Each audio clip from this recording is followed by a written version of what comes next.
बदलापूर प्रकरणी हायकोर्टामध्ये सुमोटो याचिकेवरती सुनावणी आता सुरू झाली आहे।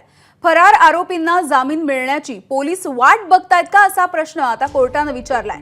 हायकोर्टाने राज्य सरकारला हा सवाल विचारलाय।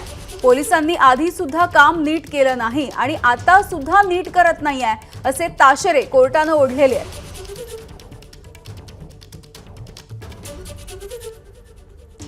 बदलापूरच्या प्रकरणी हायकोर्टामधल्या सुमोटो याचिकेवरची सुनावणी आता सुरू झाली आहे। या संदर्भातली ही महत्त्वाची बातमी आपण बघतोय।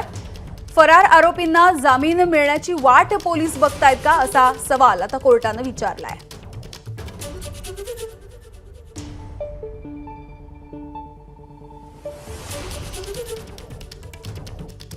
एकूणच बदलापूरच्या प्रकरणी आधी सुद्धा पोलिसांवरती वेगवेगळे प्रश्न उपस्थित केले जात होते त्यांच्या कारवाईवरती आणि कोर्टाने सुद्धा त्यांना सवाल विचारलाय। आणि याविषयी बोलूयात, अमेय राणे आमचे प्रतिनिधी आपल्या सोबत आहेत। अमेय, काय घडतंय कोर्टामध्ये?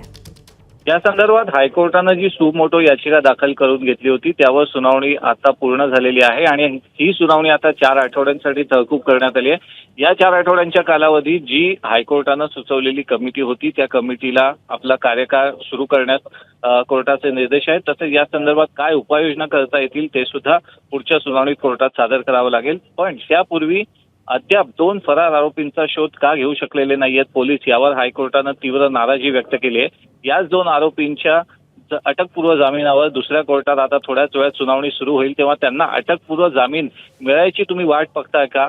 बदलापूर पोलिसांनी या प्रकरणी सुरुवातीलाही नीट काम केलेलं नाही आणि आताही ते त्यांचं काम आणि कर्तव्य नीट बजावत नसल्याचं हायकोर्टानं राज्य सरकारला सुनावलंय। त्यामुळे आता या प्रकरणात आणखीन काय काय घडामोडी घडतात, त्याचबरोबर जे आरोपपत्र आहे ते सुद्धा जे तक्रारदार आहेत त्यांना पुरवण्याचे निर्देश हायकोर्टाने जारी केलेत। यामिनी, धन्यवाद या माहितीसाठी।